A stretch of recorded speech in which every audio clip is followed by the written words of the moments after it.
우리 제목 같이 읽어볼까요? 시작. 구원의 방주가 될 것인가, 심판자가 될 것인가. 이제 신종 코로나 바이러스가 코로나19라는 명을 가지고 있다고 합니다. 이 동북아시아가 완전히 난리난 상태가 돼버렸고, 다행히 우리나라는 정부가 잘 방역을 해서 환자도 별로 없고 이제 진정기비가 보이기 시작했습니다. 지금의 상황들을 보면 아까 전 보셨던 영상의 내용이 그 알베르 까뮈의 페스트라는 소설이 생각이 나서 좀 준비를 해봤습니다. 소설 페스트에 나오는 프랑스 식민지였던 알제리의 도시 오랑은요, 북아프리카에 있습니다. 그 오랑이라는 도시가 마치 요즘에 중국의 우한과 굉장히 흡사하게 느껴지더라는 거죠. 소설의 내용이 소설로 끝나는 것이 아니라 바로 오늘 일어날 수 있는 우리의 현실인 것을 좀 직감하게 되었습니다. 우한에서 일어난 폐렴은 결국 소설 속의 식민지 속에 정부가 행했던 느리고 부정확한 정보와 대처로 인해서 빈간인의 피해를 커버리게 했던 것처럼 중국과 일본이 그러한 느리고 부족한 정보 대처로 계속 이제 확산 일보에 직전해 있는 것을 보면서 정말 우리가 정부를 잘 뽑아야 되겠구나라는 생각도 하게 되고 이런저런 생각을 하게 됐어요. 그런데 오늘 이러한 일련의 일들을 보면서 참 아쉬운 것이 있습니다. 그것은 오늘 기독교인들이 이러한 일들에 대해서 인도주의적 관점이 아니라 두려움과 경계 그리고 심판으로 보고 있다는 사실입니다. 물론 코로나19로 인해서 한 교회가 예배를 못 드리게 되는 상황까지 오니 경계해야 하는 것은 물론입니다만, 그로 인해서 교회 안에서 자비가 사라지는 것은 우리가 용납하면 안 됩니다. 많은 교회 강단에서 이번 일들에 대해서 심판으로 묘사하고 있습니다. 예를 들어 어떤 분은 이번 일이 중국이 기독교인의 박해에서 일어난 상황이라는 설교를 하는 것을 봤습니다. 어쩌면 카톡으로 보수적인 메신저들이 이러한 것들을 정치적으로 이용하는 것도 볼 수 있을 것 같습니다. 그런데 과연 이것이 올바른 시각일까? 오늘은 특별히 이러한 일련의 일들에 대해서 어떻게 해석해야 하나님의 뜻을 올바르게 해석하는 일이 될 것인가에 대한 이야기를 좀 나누고자 합니다. 첫 번째, 이 강도 만난 이웃에 대한 비유에 대해서 이야기하려고 합니다. 오늘 이 상황을 보면 누가복음 10장에 나오는 강도 만난 자의 비유에 대해서 굉장히 적절하구나 라는 생각이 좀 들었습니다. 먼저 본문에 들어가 볼까요? 한 율법학자가 질문해요. 내가 무엇을 하여야 영생을 얻겠습니까? 라고 얘기합니다. 예수님은 율법에 무엇이라고 되어 있냐? 다시 되물어보세요. 그랬더니 이 사람이 이렇게 얘기해요. 하나님을 사랑하고 이웃을 사랑하라고 되어 있습니다. 예수님이 옳다고 했습니다. 그리고 이것을 행하라. 그러면 산다라고 했습니다. 뭘 살아요? 영생을 산다는 거예요. 율법학자는 다시 질문합니다. 그러면 이웃사랑은 무엇인가요? 그때 이 강도 만난 이웃에 대한 비유를 하십니다.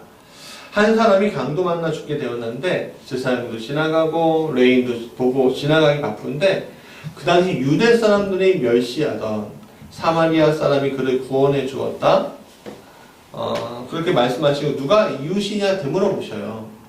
그때 이 율법학자는 사마리아 사람입니다 라고 얘기하지 않고 뭐라고 얘기해요? 자비를 베푼 사람입니다 라고 얘기해요. 그만큼 사마리아 사람들이 멸시받았다는 게 드러나죠. 그럼 예수님 이렇게 얘기합니다. 너도 이와 같이 하라. 그게 영생을 위한 길이다 라고 얘기해요. 여기서 우리는 극적으로 대비된 두 부류를 보게 됩니다. 바로 제사장과 레위인인데 사마리아 사람입니다. 제사장과 레위인은 유대 종교를 대표하는 사람이었고 사마리아 사람은 유대인들을 멸시했던 이단 종파의 사람이었습니다. 쉽게 얘기하면 오늘날로 치면 이 사마리아 사람들은요, 신천지, 하나님의 교회, 안식일 교회 같은 이단 소속의 교인들을 이야기하고, 제사장, 레위인들은 오늘 우리처럼 전통교회 교인들을 이야기한다고 볼 수도 있습니다.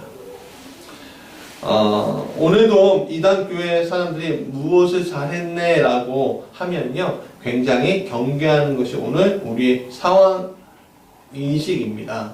근데 그때도 예수님 때도 그랬어요, 사실은. 그렇다고 제가 이단을 옹호하려고 하는 것은 아니니까는 걱정하지 마시고, 제사장도 레위인도 다 사정이 있었을 거예요.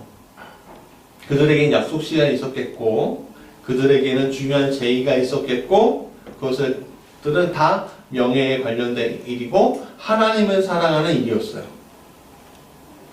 그들도 시간적인 여유가 있었고 뒤에 어떤 일이 없었다면, 어쩌면 저는 생각하면 이 사마리아인처럼 도왔을 것 같습니다. 오늘 우리도 마찬가지입니다. 우리도 사람을 살리지 않을 이유가 없을 거예요. 그렇지 않겠습니까? 우리가 여유가 없어요. 여유가 없으니까 볼 수가 없고 그냥 피해서 가는 거예요. 어쩔 수 없다. 우리에게 닥쳐진 상황들은요, 우리에게 여유를 주지 않습니다. 항상 시간은 촉박하고 시간을 어길 수 없는 이유들이 굉장히 많이 도처에 깔려 있습니다. 그렇다면 예수님은 오늘 우리에게 말씀하고 싶었던 것은 무엇인가? 바로 자비를 베푼 사람이 이웃을 사랑하는 사람이다. 너희는 지금 말로만 하고 있지는 않느냐? 그렇게 우리에게 이야기하시고 있는 것은 아닌가 하는 생각이 드는 거예요. 이 사마리아 사람이 은혜를 베풀 수 있었던 건 그가 여행 중이었기 때문일 수도 있습니다. 여행 중. 좀 여유롭잖아요. 우리가 사랑이 없는 게 아닙니다. 우리는 여유가 없는 것 뿐이죠. 그렇죠. 그런데 놀라운 건 뭐냐면 우리가 그 여유 없음이 우리의 사랑의 도처에 깔려있다는 겁니다. 이웃사랑이라는 것은 말로만 하는 것이 아니라 실천하는 것인데, 우리가 가지고 있는 여러 가지 불가항력적으로 보이는 여러 가지 상황에 불구하고 이웃을 위해서 사랑하는 것이, 이웃을 위해 사랑하는 것이 진짜 사랑이 아니냐라고 예수님이 말씀하시는 거예요. 더 극적으로 얘기하면 너희들이 영생을 얻으려고 하나님 사랑하는 건 안다. 또 이웃을 사랑하는 건 안다. 그런데 그거 쇼가 되면 안 되지 않겠니? 라고 말씀하시는 거예요. 진짜 사랑하는 거예요. 그러면 진짜 사랑하는 게 뭐예요? 주님, 그것은 오늘 우리가 시간과 공간과 그 여유 없음에도 불구하고 이웃을 사랑하는 거예요. 여러 가지 불가항력적인 상황에도 불구하고 우리가 이웃을 사랑하는 거예요. 그게 하나님을 사랑하고 이웃을 사랑하는 거라는 거죠. 자, 두 번째. 이웃이 되기보다는 심판자로 서려고 하는 이들에 대한 이야기를 좀 하려고 합니다. 카미의 그 페스트에 나오는 중요한 인물 중에 파늘루 신부라는 사람이 있습니다. 그는 알제리 오랑의 교회 지도자들 중에서도 가장 대중적으로 인지도가 높은 사람이었다고 합니다. 그는 오랑의 교회 지도자들과 함께 공동체 기도 주간을 발표하고요. 교회 고유의 방식으로 이 페스트와 싸웁니다. 그는 설교 시간에 이렇게 말합니다. 나의 형제들이여, 그대들은 불행을 겪고 있습니다. 나의 형제들이여, 그대들은 불행을 겪어 마땅합니다. 오늘날 패스트가 여러분의 삶에 관여하게 된 것을 깊이 반성해야 할 시간이 왔기 때문입니다. 올바른 사람들은 그것을 조금 더 두려워할 필요가 없습니다. 그러나 악독한 사람들이 공포에 떠는 것은 당연한 일입니다. 우주라는 거대한 곡물 창고 속에서 무자비한 재앙은 쭉정이와 나다를 가려내기 위해서 인류라는 미를 타작할 것입니다. 이 파눌론 신부는 패스트가 하나님이 내리신 것이란 점과 그 재앙이 하나님을 떠난 사람들에게 대한 버리기에 회개하라고 설교합니다.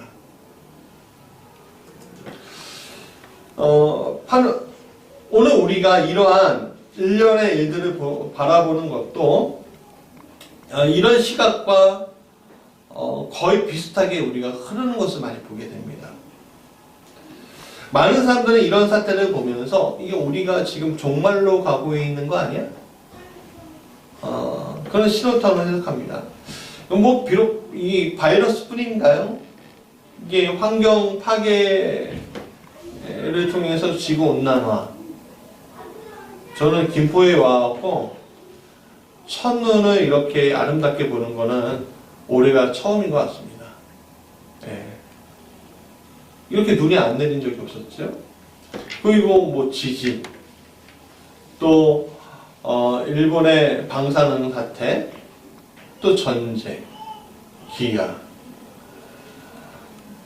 공황, 이런 재해에 대해서 우리는 이게 하나님의 심판이야 라고 우리 말합니다. 그런데 문제가 있어요. 그것이 꼭 내가 아닌 다른 사람에게 그 문제가 터질 때 우리가 그 심판의 말을 쓴다는 거예요. 사실 우리가 종말의 때에 대해서 잘못 아는 게 있어요.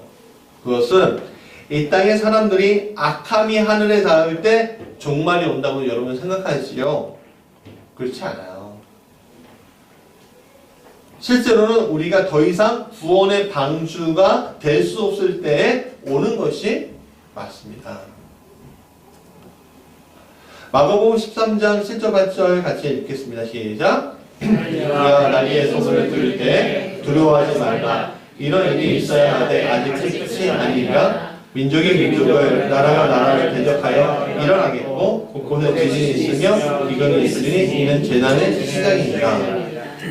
즉 우리는 난리가 나타나면 종말이 온다고 생각하는데 그것으로 종말이 왔다고 할 수 없다고 하셨습니다.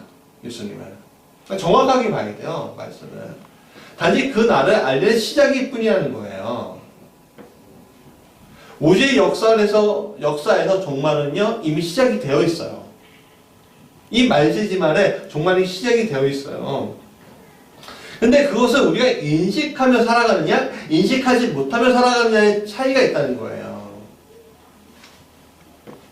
오늘 우리가 그 종말, 이 종말의 시간이 다 되었음을 인식하면서 살아가되 우리에게 명하신 일들을 하면서 살아가는 성도의 모습이 되어야 한다는 얘기예요. 여러분, 이 우주의 시간 속에서 인류의 시간은 굉장히 짧습니다. 한 인생이 100년 정도 하지만 그 100년은요 정말 우주라는 그 시간 안에 찰나에 불과합니다. 인터스텔라라는 그 영화 여러분 많이 보셨죠? 거기 블랙홀에 잠깐 들어가고 잠깐 했는데 1시간 딱 지나고 2시간 지났는데 수십 년이 지나가잖아요. 마찬가지입니다. 마찬가지예요. 오늘 우리가 이 찰나의 그 시간들 속에서 우리가 알아야 될 건 뭐냐면 이 세상이 종말로 가고 있다. 그때와 그 시는 모르지만 우리가 그것을 인식하며 살아야 된다. 하는데 우리가 주안점을 봐야 돼요. 그래서 10절에 같은 본문에 10절에 뭐라고 되어 있냐면 같이 읽어볼까요? 시작. 또 복음이 먼저 가보게 전파되어야 할 것이다 라고 얘기해요. 그러니까 너희들이 지금 할 것은 종말 때문에 막 숨죽이며 숨어있는 것이 아니라 뭘 전하라며? 복음을 전하라. 그럼 복음이 뭐예요? 예수님이 너희를 구원하셨다는 거잖아요. 복음이잖아요. 그 예수님을 통해서 너희가 구원받을 것이라는 게 복음이잖아요. 즉 복음을 전파하는 일은요, 오늘 우리가 심판자로서 세상에 서는 것이 아니라 세상을 구원의 방주로 있을 때에 가능한 거예요. 이것은 교회가 심판자가 아니고 우리가 심판자가 아닌 것을 우리가 이미 예수님이 알려주신 거예요. 우리는 심판자가 아니라 뭐예요? 오직 구원의 소식을 전하는 자일 뿐인 거예요. 구원의 방주일 뿐인 거예요. 그걸 우리가 놓치고 있는 거예요. 물론 회개하라 라고 말할 수 있습니다. 그러나 구원의 방주가 아닌 상태에서 회개하라는 말은요, 빈 깡통을 울리는 거예요.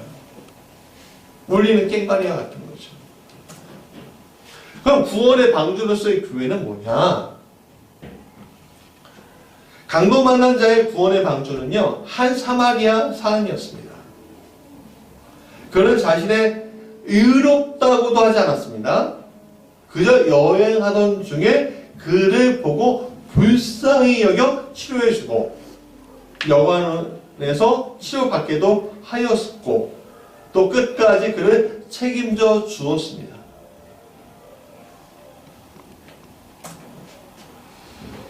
자, 그래 33절부터 35절까지 읽어볼까요? 시작. 어떤 사마리아 사람은 여행하는 중 거기로 그를 부르고 불쌍히 여겨 가까이 가서 기름과 포도주를 그 상자에 붓고 싸매고 자기 짐승에 태워 주먹으로 데리고 가서 돌봐주니라. 그 이튿날 그가 주막 주인에게 데나리온 둘을 내어주며 이르되 이 사람을 돌봐주라. 비용이 더 들면 내가 돌아올 때 갚으리라. 오늘 우리가 해야 할 것이 바로 이거예요. 구원의 방주로서 세상에서 해야 할 것, 즉 주님이 주시는 국륜을 가지고 세상에서 고통받는 을 위해 돕는 자, 섬기는 자의 위치에 우리가 서야 한다는 거예요. 성령이 뭐죠? 헬퍼잖아요, 영어로. 돕는 자잖아요. 성령이 나를 도우심으로 우리가 그들을 도울 수 있는 거예요. 돕는 거예요. 어떻게 하라고? 구원의 방주에 들어가게끔 하려고. 여러분, 기독교 역사에서 기독교가 굉장히 급속하게 팽창하던 시기가 여러 분류가 있지만 초기에는 로마 제국 시대 때는 가장 전성기 시절 때였습니다. 로마 제국에서 가장 전성기 시절 때 가장 급속하게 팽창하게 되는데 주 40년경에는 통틀어 1000명 정도도 안 되는 무리였어요. 근데 이 사람들이 300년 후에 500에서 750만 명까지 불어나 있었습니다. 즉 이게 로마 황제가 공인해서 늘어난 것이 아니라 이미 대세를 거스를 수 없기 때문에 공인했다 말이 있어요. 이게 정설로 받아들이고 있어요. 그런데 이러한 현상은 왜 일어났을까 하는 것이 역사 연구가들의 연구가 있었는데 이것은 그 당시에 만연했던 전염병과 관련이 많았다는 겁니다. 그 당시 로마가 제국이 되면서 인적 교류가 전에 없이 많이 늘어나고 이것들 병균을 통해서 이동하는 결과가 낳게 되고 전염병이 매개체가 되어 사람들을 죽게 하는 결과를 낳게 됩니다. 특히 주후 260년경에 거대한 전염병이 나타나서 로마 제국의 인구를 완전히 갉아먹는데 5분의 1, 4분의 1이 죽었다는 거예요. 그런데 그 시기에 박해왔던 그리스도인들의 인구가 늘어났어요. 왜 늘어났을까? 왜 늘어났을까? 그리스도인들이 회개하라, 회개하라, 회개하라 그걸 외쳐왔고 사람들이 무서워서 내가 회개하고 죽더라도 천국 가야지 하고서 와서 늘어났을까? 그게 아니었습니다. 제가 주보에도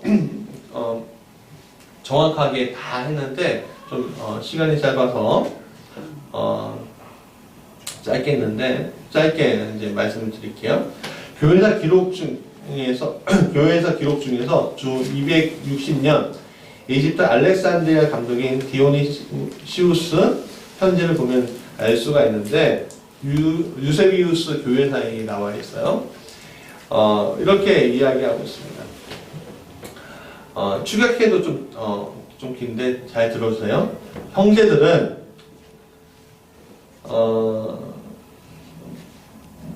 그들을 그리스도 안에서 돌보았으며 그들과 함께 지극한 기쁨 가운데 세상을 떠났습니다.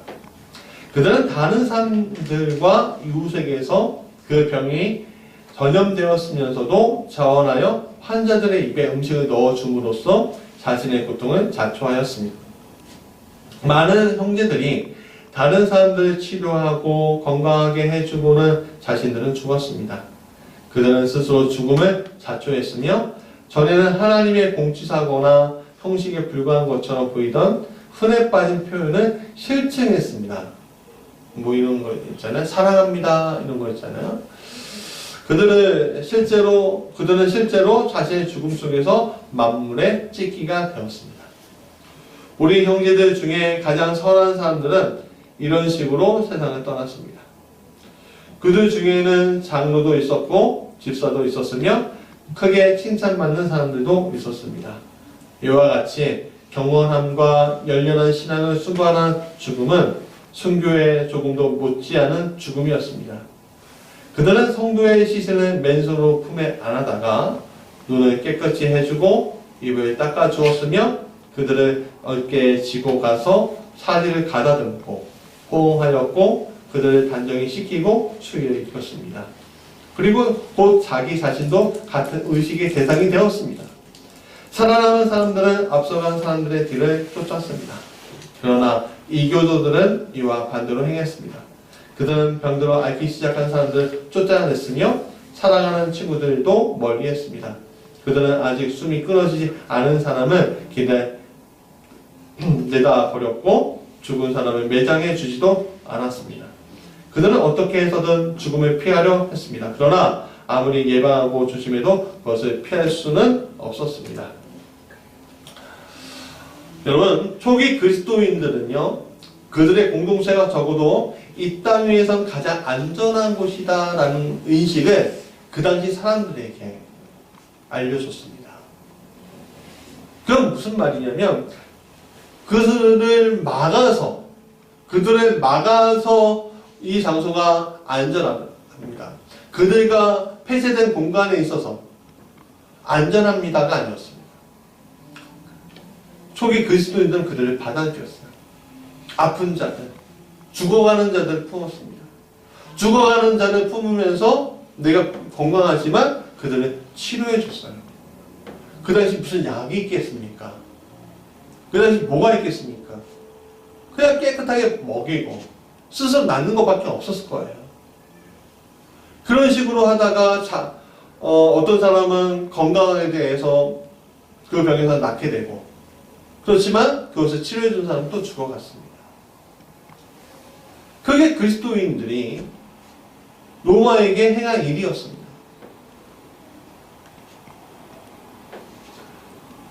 그래서 공동체의 일원이 되면 누구도 외롭지 않을 것이라는 희망을 초기 그리스도인들은 로마 사람들에게 주었습니다. 그러니까는 로마 제국의 대세가 되어버린 거죠. 로마서 1장에서 사도 바울은요, 복음은 모든 믿는 자에게 구원을 주시는 하나님의 능력이라고 했습니다. 이는 삶의 어느 시점에 믿음이라는 것을 소유하면 죽어서 천국문 앞에 설 때 입장권으로 이렇게 주는 게 아니라는 거예요. 구원이란 하나님의 백성이 된다는 것이고 하나님의 백성으로 하여금 이 땅에서 하나님 나라의 한 자락을 누리며 이 땅에서 그것을 보여주며 살 수 있게 하는 사랑으로 역사하는 믿음으로 살게 된다는 거예요. 이것은 구원을 이미 소유한 사람만 가지고 있는 겁니다. 이것은 이미 하늘나라는 이 땅에서 성취하며 누리는 사람만 가질 수 있는 겁니다. 우리는 구원을 이미 받았고 구원을 성취했으며 구원을 향해서 달려가고 있는 존재이죠. 그러니까 오늘 우리에게 이 구원은 이미 되어 있기 때문에 우리 살아도 하나님 나라에 있는 것이고 죽어도 하나님 나라에 있는 것이라는 그 믿음이 이 초기 그리스도인들에게 있다는 겁니다. 오늘도 마찬가지입니다. 그렇게 살아있다가 사람 한 명이 이번에 나타났죠. 바로 얼마 전에 죽은 미국 의사 리원영 씨입니다. 그의 편지가 공개되었는데 코로나19로 제일 먼저 발견하고 경고한 의사였어요. 안과 의사였는데 이 사람은 우한시에 있는 한 교회의 교인이었습니다. 그는 코로나 바이러스 세상에 경고했지만 오히려 중국 당국에 끌려가서 경고받았습니다. 너 계속 그렇게 하면 안 된다. 그러면 끌려가고 감옥에 간다.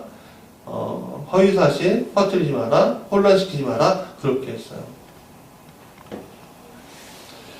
그러나 그의 경고를 무시했던 어떤 일이 일어났죠? 이 코로나19가요. 걷잡을 수 없게 퍼져나가는 거죠.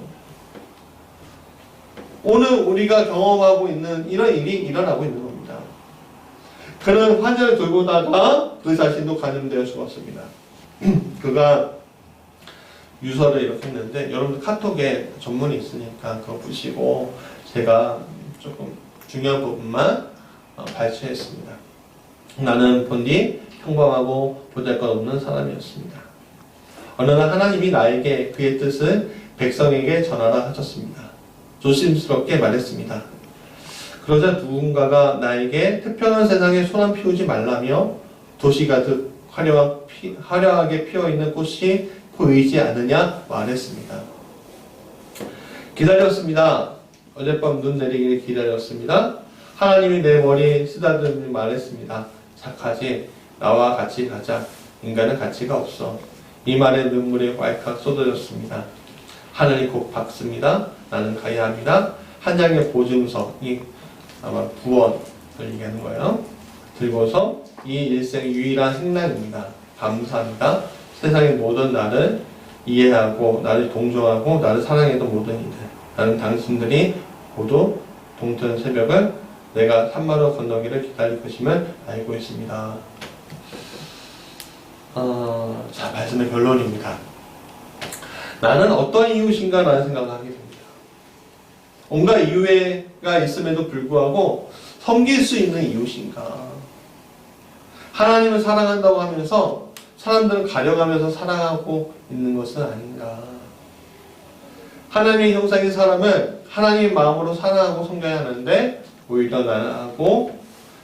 나하고 다른 생과 다른 목적을 가지고 있는 사람은 사랑하지도 않고 섬기지도 않고 있는 건 아닌가?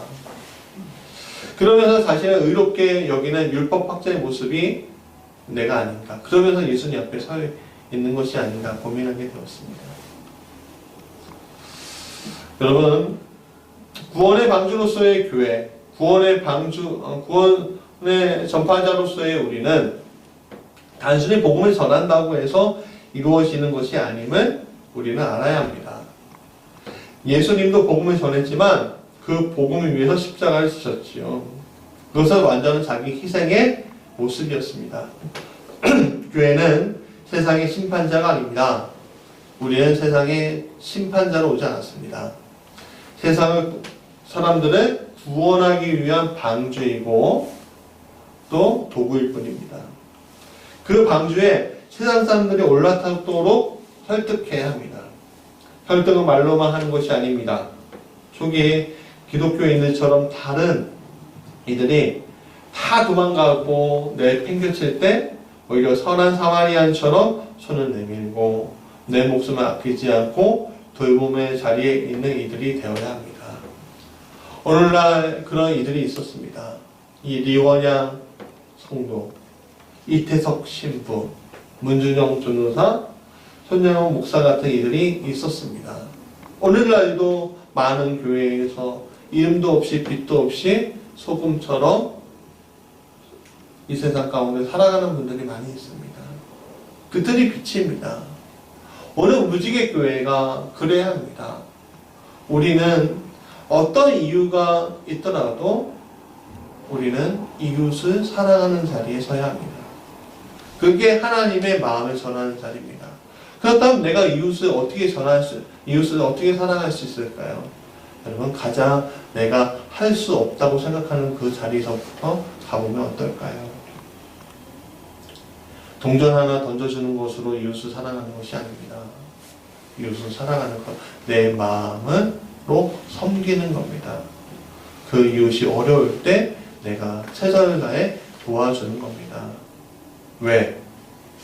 주님이 나를 먼저 그렇게 사랑하셨기에, 내가 그래서 예수 믿었기에 오늘 그렇게 사랑함으로 하나님의 사랑을 전해야 합니다. 무지개 교회가 그런 자리에 서면 좋겠습니다. 우리 사랑하는 성도들이 그 자리에 서게 간절히 원합니다. 구원의 방주로, 구원의 방주에 속한 자로 사는 무지개 교회와 우리 성도들 되시길 간절히 축원합니다.